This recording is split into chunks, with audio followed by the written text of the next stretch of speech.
¿Cómo están todos? Vamos a dar inicio a a una nueva reunión de equipo de Consexuar. Estamos todos acá y bueno, en este momento vamos a empezar con la actualización, que nosotros nos actualizamos cada 15 días con temas variados y bien interdisciplinarios. En este caso,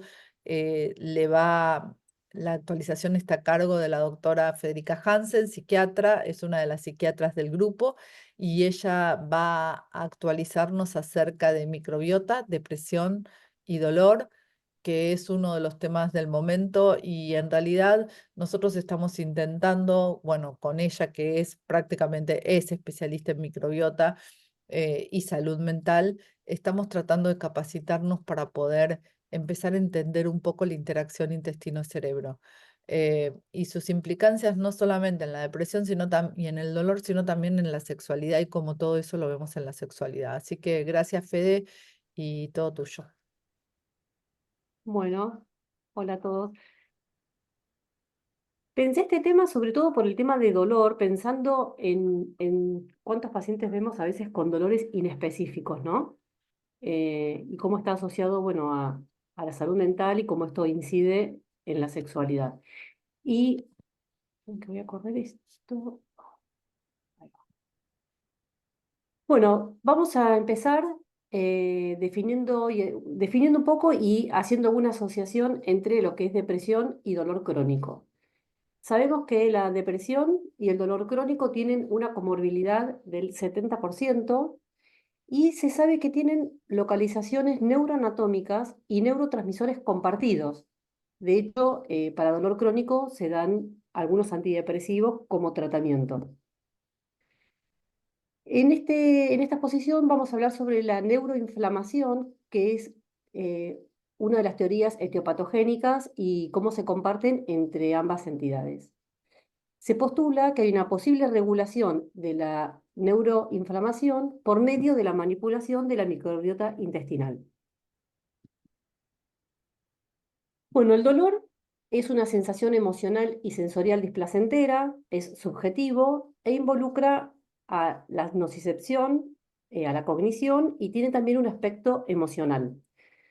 Se lo puede clasificar según la evolución, si es agudo o crónico, según el mecanismo fisiopatológico, puede ser somático, musculoesquelético, visceral, neuropático o psicógeno, y también puede tener un origen nociceptivo, inflamatorio o patológico.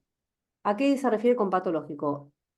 A nivel sistema nervioso central o sistema nervioso periférico por una lesión directa nerviosa o por un anormal funcionamiento que puede ser el dolor neuropático, la fibromialgia y la migraña.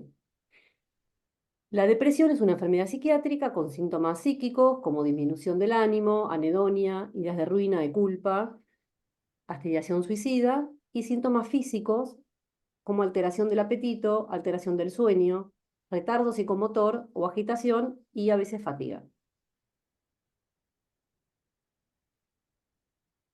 Se sabe que el dolor crónico tiene mecanismos compartidos con la depresión. El 52% de los pacientes con dolor crónico terminan con un cuadro anímico de depresión y el 65% de los pacientes con depresión tienen asociado un dolor crónico. ¿Sí? Cuando hablamos de dolor, siempre es dolor crónico, no es el dolor agudo. Esta díada, que se le llama así, díada depresión-dolor, comparte a nivel anatómico, neuroanatómico, los voy a nombrar, las áreas que están involucradas en ambas entidades, como ser el tálamo, la ínsula, la amígdala, el hipocampo, la corteza prefrontal, la corteza cingulada anterior y el núcleo accumbens.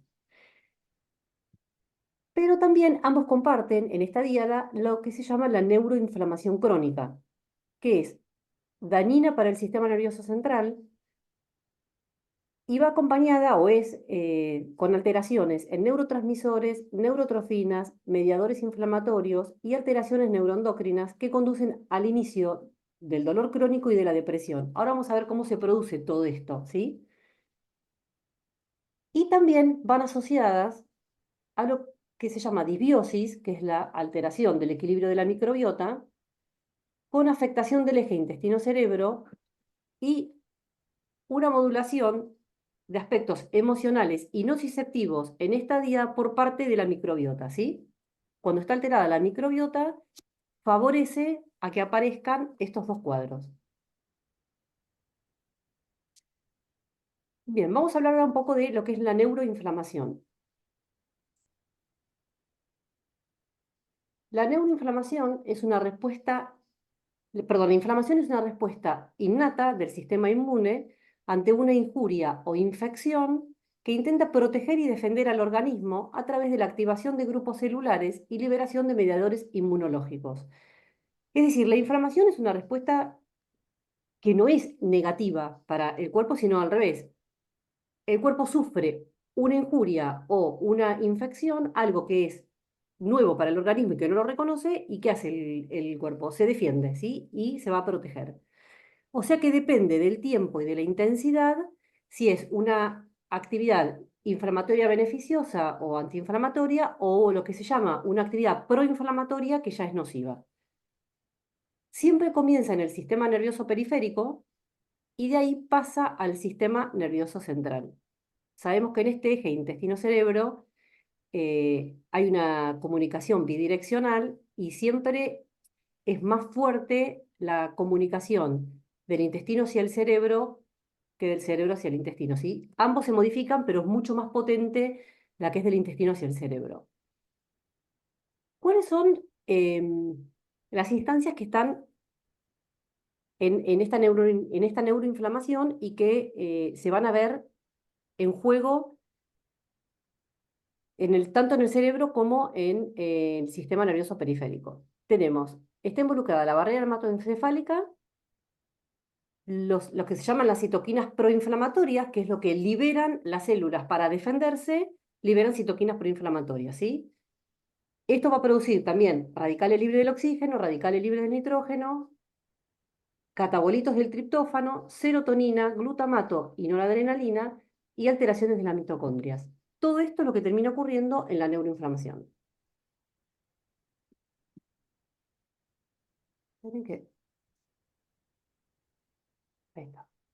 Bien, acá vamos a ver, para repasar un poco, tenemos, ¿ustedes ven mi cursor? Sí. Bien, estos son las células del intestino, los enterocitos, y vemos que en el intestino tenemos no solo los enterocitos, sino que hay células M, que son de la inmunidad, secretoras de inmunoglobulina A, que es súper importante para todo lo que es y antiinflamatorio. Tenemos las dendritas, estas son neuronas, ¿sí? O sea que también en el intestino tenemos el sistema inmunológico, sistema neurológico y las propias células del intestino que tienen que estar selladas, ¿sí? En todo esto va a intervenir la microbiota, en mantener este equilibrio. Cuando hay un estado de disbiosis, los alimentos, los microorganismos, las toxinas empiezan a pasar y pasan a la sangre, favoreciendo las reacciones inflamatorias, inmunológicas, autoinmunes y hasta el cáncer. Bien, la neuroinflamación, ¿cómo va a intervenir la microbiota en esto? ¿Sí? Va a intervenir de dos maneras. Tenemos lo que se llama la inflamación por patógenos o la inflamación estéril, ¿sí? A su vez, la inflamación por patógenos puede liberar detritos de las células, de los patógenos, y hacer una inflamación estéril, y la estéril también puede terminar infectándose. Es decir, que ambas se relacionan. ¿Qué son los PAMs? Son los elementos patógenos desprendidos de tejidos infectados y moléculas bacterianas que se traslocan del intestino a la circulación sanguínea. Los más conocidos son los lipopolisacáridos bacterianos. Y los DAMs son, en todo el proceso de apoptosis y de regeneración celular, hay detritos celulares de células dañadas que se van perdiendo, proteínas, péptidos, y todo eso, digamos, si no se mantiene una microbiota adecuada, esto pasa a la circulación y a su vez ahora vamos a ver que también estos mismos terminan por vía nerviosa llegando al cerebro, o sea, no solo por vía circulatoria.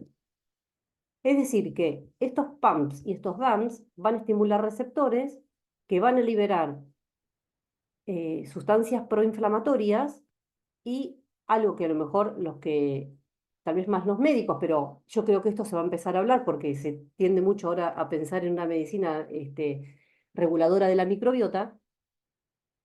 Las citoquinas proinflamatorias más importantes son la interleuquina 1, la 6 y el factor de necrosis tumoral alfa. A su vez, los PAMs y los DAMPs pueden estimular receptores, otros receptores, que van a estimular un complejo importante que se llama inflamosoma. ¿Qué hace el inflamosoma? Estimula una enzima, libera interleuquina 8, que va a intervenir en la etiopatogenia del dolor y de la depresión, ¿sí? Desde el punto de vista neurobiológico. O sea que interleuquina 1, 6, factor de necrosis tumoral alfa e interleuquina 8 son parte de lo que terminan produciendo en la neuroinflamación. Entonces, esta vía de neuroinflamación puede ser vía humoral, estas citoquinas que hacen la microbiota hace liberar las citoquinas proinflamatorias que llegan a barrera hematoencefálica y pasan la barrera hematoencefálica. Por eso hay que tener el concepto que si la barrera intestinal está alterada, todas las barreras están alteradas. Y la barrera hematoencefálica también. ¿Cómo van a pasar? Pasan porque empieza a haber más permeabilidad, se separan las células y a su vez también hay unos transportadores endoteliales que pasan a las citoquinas. O sea, tienen dos vías. O pasan directo porque se separan las células o tienen unos transportadores. A su vez, por vía neural, estas citoquinas proinflamatorias y mismo los PAMs estimulan al nervio vago, ¿sí? Que es muy importante la vía aferente, que es como el principal comunicador entre el cerebro y el intestino, ¿sí? Que está relacionado con el sistema parasimpático. Y también por vía humoral, el factor de necrosis tumoral alfa va a llegar al cerebro y va a hacer que la microglía, que ahora vamos a ver qué es, que son células que están alrededor de las neuronas, liberen una proteína que hace que los monocitos inflamatorios, que son las células principales de la inflamación, entren al cerebro, como que llama a que los monocitos ingresen.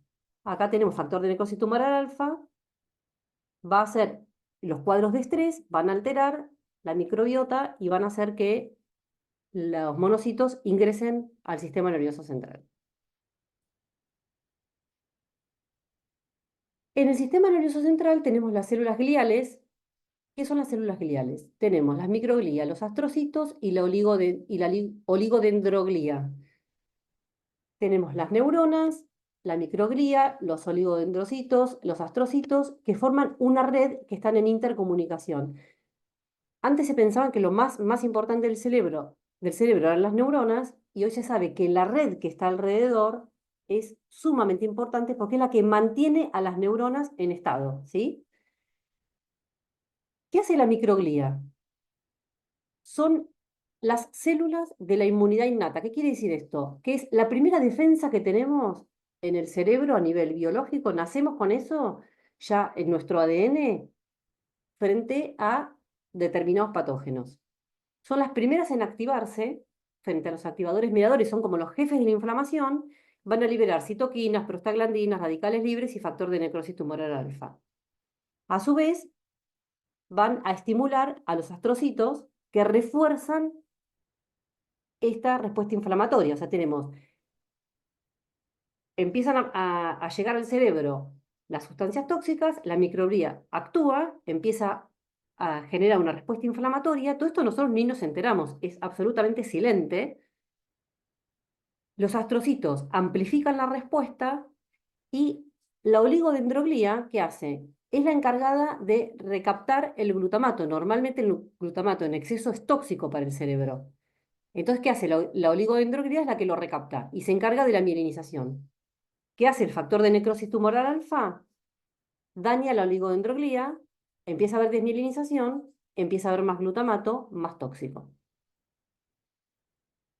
O sea que este estado de agresividad crónica, llamado neuroinflamación,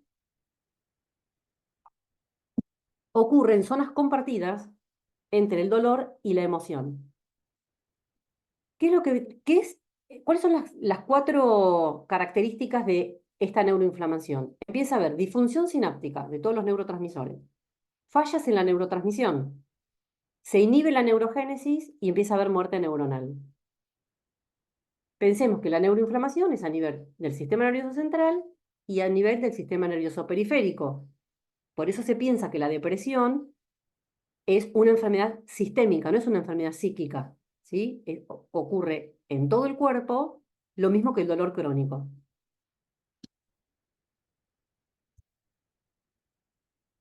Bien, entonces, ¿cómo interviene la microbiota en todo esto?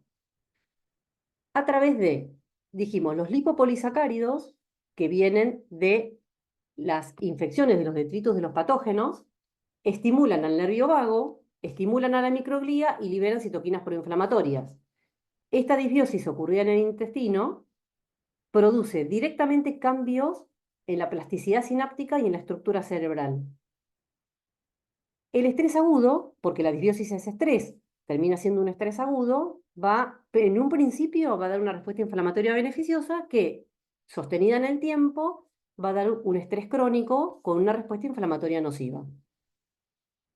Es decir, que tenemos una situación de estrés para el cuerpo, va a estimular al eje hipotálamo pituitario adrenal, va a haber más cortisol, el mismo cortisol va a dar disbiosis, aumenta la permeabilidad intestinal, se estimula el sistema inmunológico, tenemos depresión y dolor.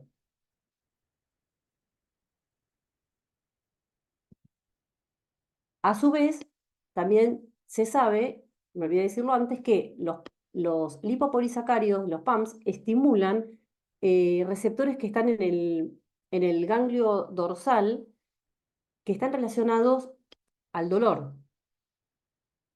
Y los dolores yo esto me lo quedé pensando si no había una relación también en lo que es vulvodynia, para pensarlo, ¿no? Esto no es que encontré algo, digo, pero en estos dolores, digamos, puntuales y crónicos que empieza a generarse el sistema de dolor por alodinia, si esto no podría pensarse como una modulación, ¿no? Como una posibilidad de tratamiento para verlo. En esta diada de depresión y de dolor tenemos entonces los PAMs y los lipopolisacáridos, el eje hipotálamo hipófiso adrenal con el cortisol, la alteración de los neurotransmisores y la microbiota que lo principal que tiene como comunicador eh, con el resto del cuerpo son los ácidos grasos de cadena corta. O sea, los ácidos grasos de cadena corta son producidos por la microbiota por la fermentación de las fibras, ¿sí? Que es lo que no lo incorporamos nosotros, no se digiere, lo que hace la microbiota lo digiere la microbiota y termina formando ácidos grasos de cadena corta. ¿Cuáles son estos ácidos grasos de cadena corta? Los más importantes son el propionato, el butirato y el acetato, son como los principales mensajeros que tiene la microbiota. ¿Y qué van a hacer? Estos ácidos grasos de cadena corta tienen varias funciones, sostienen el moco para que se peguen todas las toxinas y no pasen a circulación, estimula la síntesis de inmunoglobulina A, ayudan a la reparación de la pared celular de los enterocitos e intervienen en estos procesos antiinflamatorios. También tienen los ácidos grasos de cadena corta una acción directa sobre el ADN. Llegan a pasar barrera hematoencefálica, ingresan a la célula y modifican el ADN. Estimulan al nervio vago y también estimulan lo que habíamos nombrado antes, al inflamosoma, con lo cual esto tiene que estar en equilibrio, ¿sí? Para que mejore la integridad de la barrera intestinal. Otra vía posible de intervención de la microbiota en la depresión y en el dolor es la vía del triptófano. El triptófano tiene 3 vías, que es la vía de la quineurina, la de la serotonina y la de los indoles. La de los indoles, la microbiota interviene y tiene un efecto antiinflamatorio. La de la serotonina es la que está encargada también se puede transformar en melatonina en lo que es bienestar, sueño, dolor y temperatura, y la vía de las quineurinas que tienen que estar en equilibrio entre el ácido quineurínico y el ácido quinolínico, perdonen los nombres, pero lo traté de sintetizar, tienen que estar en equilibrio porque el quineurínico es neuroprotector y el quinolínico es neurotóxico. Entonces, ¿por qué es importante esto? Porque cuando tenemos más estrés y más lipopolisacáridos, se estimula la enzima IDO que hace que el triptófano vaya para esta vía, para la quineurina, y no para la serotonina. Digo porque hay personas que toman también triptófano y dicen, bueno, yo me tomo el triptófano y se transforma en serotonina. Si vivís con estrés y vivís con dibiosis, no se va a transformar en serotonina. Se va a transformar a esto, que es neurotóxico, ¿sí? Bien, entonces, en resumen, esta diada dolor-depresión es una comorbilidad frecuente. Las teorías fisiopatológicas se basan en mecanismos y localizaciones compartidas en esta diada. A través de la microbiota intestinal, por distintos mecanismos psiconeuroinmunoendocrinológicos, se pueden modular los efectos inflamatorios, tanto periféricos como centrales, que es el concepto de neuroinflamación. El uso de distintos moduladores de la microbiota, como los prebióticos o los probióticos, permitirían revertir parte de la cadena biológica, las barreras, el sistema inmune, el sistema neural periférico, el sistema nervioso central, que determinan los fenómenos neuroinflamatorios.